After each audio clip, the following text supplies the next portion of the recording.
idea and concept and what I've been trying to do on my end to um, find out how to best apply it. Gotcha. All right. TikTok, not TikTok. Nope, not right now. Ha! If you didn't watch the strategy meeting, you should go back and watch it. Instagram, Facebook, Twitter, Twitch, and YouTube. I feel like the guy from Hot Ones.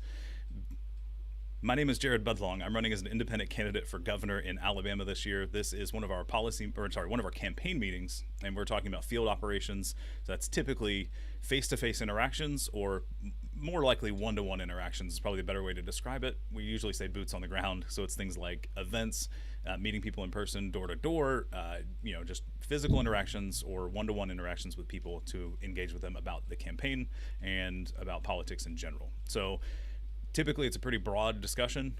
Ethan has volunteered to cover a meeting in a little bit more detail and some ideas. I am at this point just going to remind everybody that we have weekly meetings broadcasted publicly, just like this one. Tuesdays at 7 p.m. is policy. So if you have questions about policy and you're seeing this meeting live or after the fact and you want to talk about policy, please show up on Tuesdays at 7 p.m. If you want to talk about strategy, if you want to help us, engage with more people and reach more people broadly as a campaign, strategies are at 9 o'clock on Saturday. You just missed that one if you're watching this live. And then again, field operations here. If none of those three are what you're looking for, you can schedule a meeting with me, which I did not mention in the last meeting and probably should have. You can head to the website, go to the schedule a meeting page. You can schedule a meeting directly with me, put it on my calendar, and we can chat. I prefer to do those publicly, like this stream. If you want to discuss something that is not something you want to share publicly, we can do it privately if necessary. But my preference is always to do it public if it makes sense for your conversation and your topic. Want to respect your privacy as if that's something you want to keep private. So, Ethan, take it over.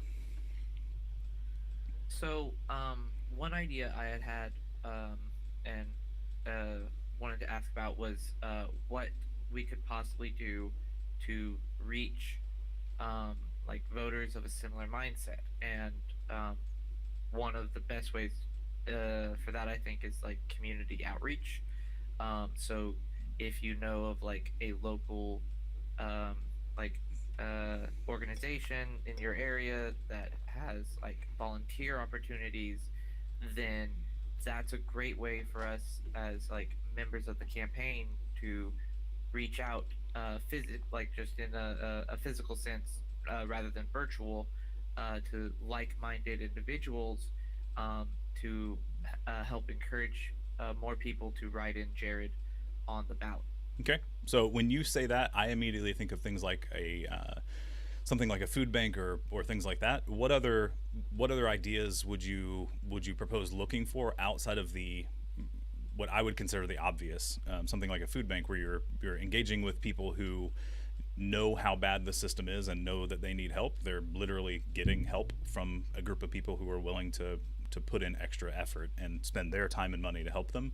Are there any other not so obvious organizations or types of organizations that you're thinking of? It doesn't have to be specific names if you don't have any, but that's where my head goes first, is things like food banks. So like food banks or anyone who like goes around helping with like helping out the homeless communities in the areas, or maybe it's people who need volunteers at like school functions. I know they take volunteers for like the cafeteria and stuff like that, or like areas where we're focusing on your main platforms. Yeah. I found a website called volunteermatch.org, which has a list of people and places that are requesting volunteers in Alabama. And so if we can find, an organization that fits your main focus for your campaign, then it's a great way for us to like reach out to those communities who want to see that change. Okay. Yeah. And the one thing I want to, if anybody does improv, I'm going to do a yes and. Earlier you mentioned anybody involved with the campaign, and I'm going to expand on it and say, like, if you like what we're talking about as a campaign, but you're not a part of the campaign. I don't care. Like, I mean, we need your help. If you're willing to help, cool, come join. But like, if you can't commit time regularly, like we're talking about most of the time, this is a perfect way for you to help the campaign, but also literally just help the people around you. So check out that website. I posted it on Twitch, Facebook, and YouTube. Twitter, I can't post to while we're live here. Amanda, if you can jump over there and post to Twitter real quick as a reply to this video, that would be great. But we are all for getting the word out. You don't have to volunteer to tell people about us. Like that's counterintuitive. If you want to dedicate time to like meet regularly and try to actually tackle specific tasks, then please fill out the volunteer app. We'd love to give you stuff to do. But if you just want to let people know that I exist as a candidate and the campaign is here to actually help people, this is a great way. And I'm really glad Ethan is here to bring it up as an idea. That is something we need to look into. Amanda brings up a good point. There, mutual aid groups is the word for it. In my experience in the past, searching for the terms mutual aid in Alabama hasn't been beneficial for me. I haven't found groups that are calling themselves that in our state. For whatever reason, it wasn't helpful to me, at least in my area, in the South Alabama area. It didn't help me to look for that term. But that is the generally accepted term. You are there to aid people mutually. They're there to benefit them so that they have a better life, which then benefits everybody. It's a great concept. The term isn't used generally, at least not in my area. But volunteermatch.org is what I was looking for and just never found. So thank you, Ethan, for bringing that up. Let's see. If we're talking about those, so the idea is people would show up to those events, serve their community through that volunteer program, and then at that point that would just be normal conversation that you would have to bring stuff up. I'm wondering what outside of conversation, what could we help with anybody who wants to do those activities? What can we encourage them to bring or hand out with people, like business cards, flyers? I think it would be up to the organization probably to allow us to do things. As far as I was thinking, it was like conversation and maybe like a link to the website, or like on a like a QR code. Yeah. Yeah. On Okay. like a business card. Yeah. So that that should be doable. That actually worked really well last night, especially in our area, especially with Mobile Baykeeper, people that go to Art Walk, most of them are aware of the impact of the larger companies in our area having the impact on the environment. So usually people are like, oh, like, do you have a business card? So I'm like, I've got a QR code you can scan. And it's like, I have a paper one if you want it, but I would prefer not to just hand those out unless you just need the paper copy, because I'm trying not to be wasteful or unnecessarily sending out paper goods, because like it's just not good for the environment. And I know that one person doesn't make a huge difference, but it's showing that conscious decision of like, hey, I'm gonna do as much as I can on my end to not make it worse. So I like the idea, and that's a good time for me to point out, because we haven't talked about it recently. And the designs for the business cards, I don't know if those are there, but postcard size and flyer size are available on our canvassing supplies store. The designs are available for free in the description of the donation. So because we're using Square, you have to add it as a product of some kind. So it was like, hey, if you can donate, cool, pick an amount. If you just want to download it, the link is literally in the description. You just click it and download it from Drive, and you can print flyers and postcards. The business cards, I can put the design up there. I don't think they're there yet. So I need somebody to remind me to do that later, and I'll get those uploaded to the Square store. But we can get that managed. And if anybody on the team wants to help manage the Square store, it doesn't get updated a whole lot, but I would love some extra help on that. I don't think I've mentioned it previously, but maybe somebody on the finance team. So I'm publicly saying that here. Somebody on the finance team, ping me, and I'll get you access to the Square store so you can export reports, but also help with things like this. So check in the next couple of days, and there should be a business card design that you can download and then print at your local Office Depot, or if you know a local printer, use them. If you know somebody, but if you don't, Office Depot, somewhere like that, and just print 50 cards or something. It's usually I don't know, $20-$30 to print some, And then again, I would prefer not to just hand them out willy nilly. They have a big QR code on them. It's pretty easy to scan on most phones these days, so you should be able to minimize how much is being wasted and just keep one handy.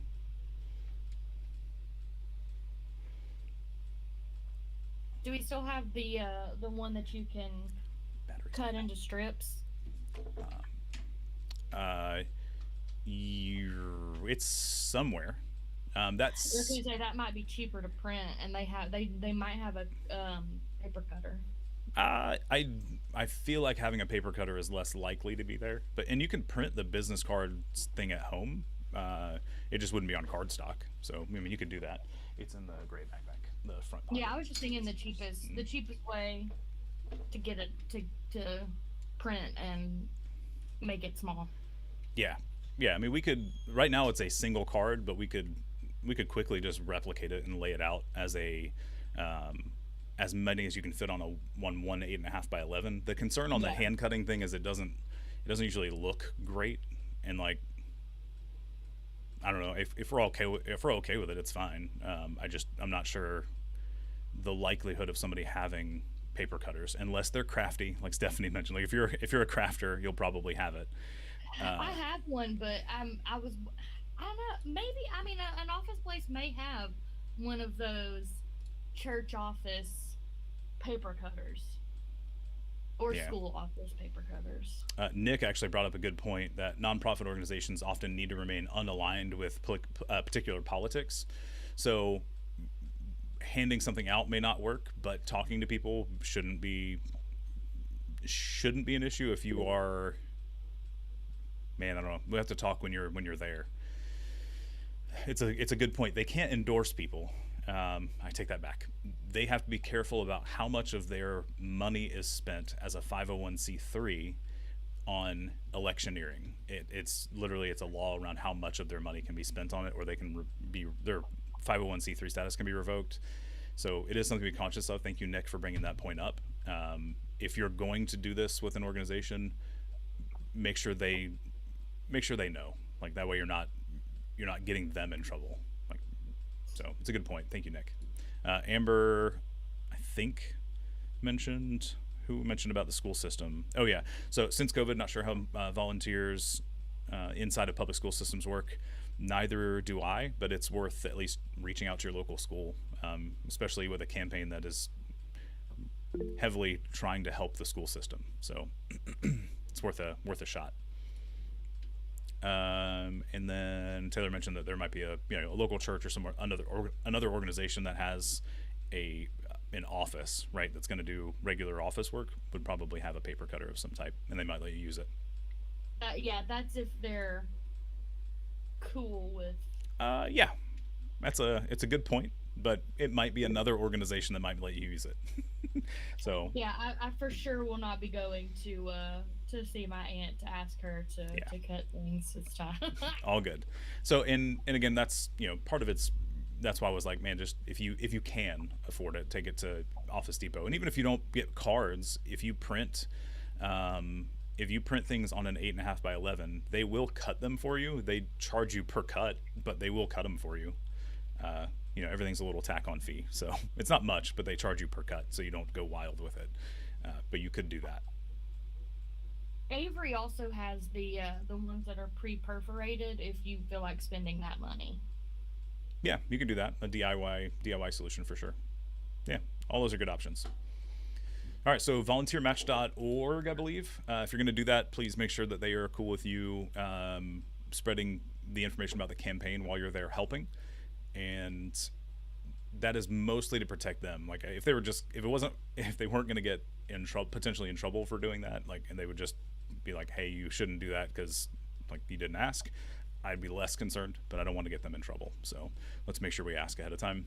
And so events that are coming up later today, if you happen to be seeing this before 2 o'clock and you are in the Mobile or Baldwin County area, I will be in Bay Minette for an event that is remembering/honoring OJ French, who was recently unalived. So go look up that story. I don't remember the specifics offhand because I just found out about it like last week, and I haven't haven't taken the time to look up more details, which I'm hoping to do before the event. But if you're in the area from 2 to 4, there's an event that's happening in Bay Minette at Douglasville School for Dance, I think is how it shows up on Google. The actual name is different, but that's how it shows up on Google still. So come show up from 2 to 4, show some support for a family and community that has been, their lives have been wrecked. So I'll be there. And then let me pull up the calendar just so we can talk about other stuff coming up, because we are supposed to be nailing this down ahead of time so the social media team can talk about it on social media. Sunday, tomorrow, there's Mobile Bay Makers Market in Fairhope. I won't be able to attend that because of prior commitments. But if you're in the area and want to attend and kind of spread the word, please do. It's a pretty small event, but cool people who are out there selling stuff that they make down at the pier in Fairhope. So it's at the bottom of the hill. Go check it out from 11 to 3 is what it's listed as. We have our policy meeting coming up on Tuesday like normal. Volunteers, if you get onboarded before Thursday, we should have our meeting on Thursday. Or if you still have questions, you can attend that. And then next weekend, there actually is an event that it's a virtual event that is a Southeast Working Party or Working Families Party candidate training. So they've left it open for people to join to learn about running politics, which is something I would like to attend, but it literally directly conflicts with both of our normal Saturday meetings. So we need to make a call on whether or not we are going to shift meetings further down the day or meet on a different day for the campaign strategy and field operations meetings.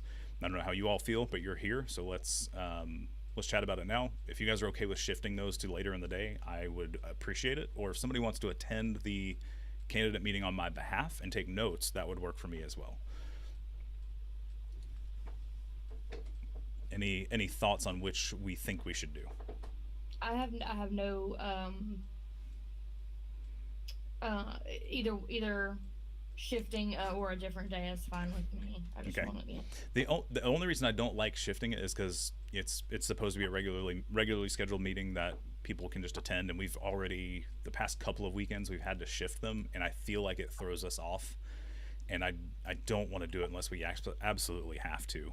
What time is the thing? It's literally from 9 to 11. Like it's perfectly overlapped with our 2 meetings. So it's like either shift them or have somebody else attend the event. So I'm going to lean towards keeping our campaign meetings because I feel like when we move those, it throws things out of whack for whatever reason. It's just it doesn't. Something usually goes weird the next week. So like I think I'm going to keep them, and we'll just in the group chat internally we'll talk about if somebody can attend the other meeting. It's not mandatory in any way. It's an opportunity for us to learn from an existing group of people who are organizing regularly and get some tidbits, some things that may help us. I have a feeling a lot of it is going to be stuff that larger organizations can use, and we may not be able to use a whole lot of it. So I don't want to shift our normal meetings that we get our campaign stuff hashed out for a potential bit of information. So who was that? Let's see. Amber, wouldn't mind attending another. You're not the best note taker. I do need somebody who can take notes. Ethan, go ahead. Yeah, I was gonna say, I think it's better not to change the time of the meetings, especially if we want to feed the algorithm. Yeah. No, I don't want to. The times we've done it in the past, I literally had conflicts. I couldn't meet. This one was it's an opportunity that I don't want the campaign to miss out on. So yeah, let's just do it internal. We'll find somebody who can meet, and if not, we'll go from there. Amber, the meeting's it's hosted by the Southeast Working Families Party, and it's a candidate training event. So I don't have a whole lot of specifics other than what it's roughly about. It's hosted from a Georgia group. It's not in Alabama, but they're fighting similar battles, it sounds like. So I wanted to learn from them as best we can. But I think they're prepping for next year or 2024. We're in the end game, so to speak, and I'm not sure how much of it will be beneficial for us this year. But I don't want to miss out on it if there's any good info. And Actually, Amber, yeah, if you want to do that and screen record and then send me the copy, that'd be great. Let's do that. So I will. I'm going to invite you to this event, and that way you have the link and you can just join it. And I'm going to do that now before I forget. And I think that'll be the end of this meeting, unless anybody else has something they want to add. And Amber, I don't have your email handy. I'll have to look it up later. I'm going to leave that window open. You don't have to post it here because that is live. Don't post it in the chat. Don't post that. Don't do that. Cool. All right. Well, there's no comments on social medias. There's still one person hanging out on Instagram. Appreciate you hanging out. And other platforms, I think we're done. So we will see you again on Tuesday at 7 p.m. for our policy meeting. We will see what that's about. We don't have a dedicated topic yet, so we may just touch on all three unless something comes up or I hear back from one of our environmental groups and they can meet with us. So y'all have a